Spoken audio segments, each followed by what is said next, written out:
11h30 sur Europe 1. Culture Média. Thomas Hill.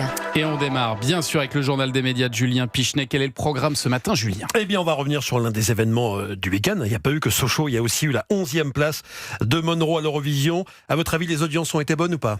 Je pense que oui. Donnerai dans un instant, on parlera également de ce qu'il est convenu d'appeler maintenant l'affaire Patrick Bruel. Ouais. Mais d'abord, donc un coup d'œil aux audiences marquantes du week-end. Déception quand même pour l'Eurovision à tous les niveaux. Bah oui, la France déjà est arrivée 11e avec cette prestation de Monroe.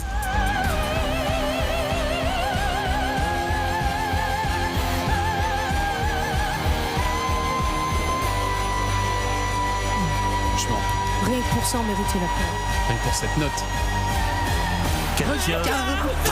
Voilà.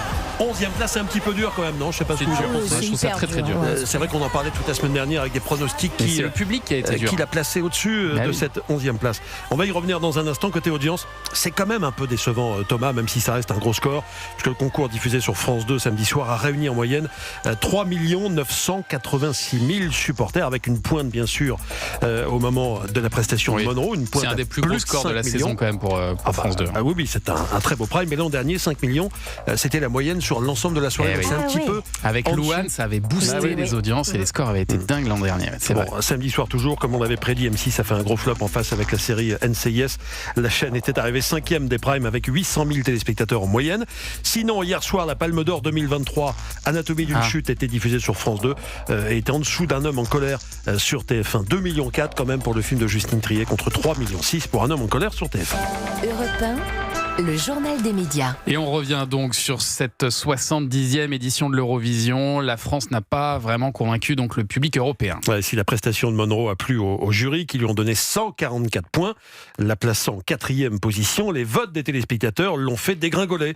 Elle a obtenu seulement 14 points de la part du public, c'est très peu.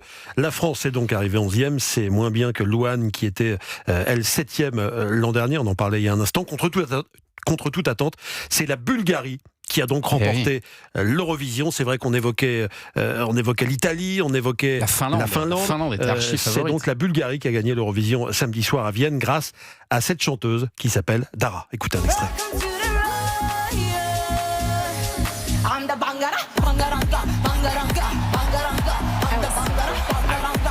Avec un morito, quoi.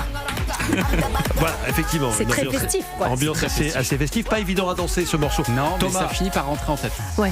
Ah oui, ça on n'oublie pas. Thomas, vous étiez jury de l'Eurovision cette année, on peut le dire maintenant. peut le Vous dire vous maintenant. attendiez à ce scénario de 11e Monroe, franchement? Non. Alors franchement, Monroe méritait mieux, ça c'est clair. Moi, quand on est jury en France, on ne peut pas voter Ah évidemment bah oui, pour c'est son ça. propre pays. Vous Donc, aviez voté pour je qui, n'ai pas vous voté pour Monroe, moi j'avais voté pour l'Italien. Ah, Que j'adorais. Je trouve qu'il y avait un truc très frais. Je ne sais pas si on très l'a la Eros musique Ramazzotti, un peu. italienne, Ah ouais. mais c'était un truc, ça s'appelle Per Sempre. Ah, je vous vois bien. la fête. Ils ont fait quoi, l'Italie, du L'Italie coup est arrivée 5e seulement du classement, Ah, mais quand même ouais. devant la France et devant la Finlande qui était archi favorite. Et moi j'avais beaucoup aimé aussi la prestation de la Finlande. C'était très beau avec un petit violon. Mais C'était attendez, magnifique. quand vous êtes jury, là, vous êtes plusieurs, vous vous connaissez, vous êtes Non, alors, chacun dans votre coin, comment ça On se ne connaît passe? pas la plupart. Et surtout, on est 7. Ouais. 7 jurys séparés les uns des autres. Et alors, vous savez qu'il y a 2 contrôleurs qui sont là, des huissiers de justice qui sont là et qui contrôlent Contrôleur de jury? le fait qu'on doit surtout pas se parler entre nous. Ah Pour ouais. vraiment rester très indépendant. À partir du moment où vraiment les prestations commencent, là, on n'a plus le droit de se parler. On est chacun dans notre coin à faire notre classement. Et je peux vous dire que c'est pas simple Ah, de vous pouvez classer pas 25 faire pays. tip top, ça. Non, rien. Aucune Oh là réaction. là là là On là. peut pas se faire un clin d'œil, rien. Ah ouais.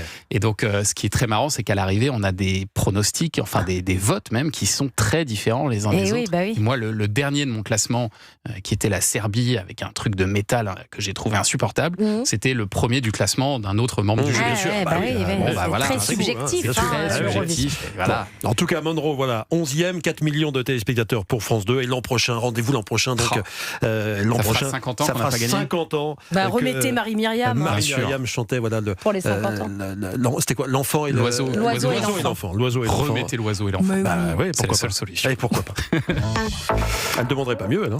Allez, on change complètement de sujet avec un sujet qui a fait beaucoup de bruit ce week-end. Les nouvelles accusations, les accusations de l'animatrice Flavie Flament contre Patrick Bruel, et l'affaire prend de l'ampleur. Je rembobine un petit peu le film du week-end. Vendredi après-midi, Flavie Flament annonce sur ses réseaux sociaux porter plainte contre Patrick Bruel pour viol. Voici ses mots: pour que la vérité éclate, pour que la justice soit rendue, pour que cesse de se dérober les regards, je joins ma voix à celle des autres femmes qui s'élèvent en France, en Belgique et au Canada, a déclaré l'animatrice. Selon elle, le chanteur l'aurait violée en 1991 chez lui, alors qu'elle avait 16 ans.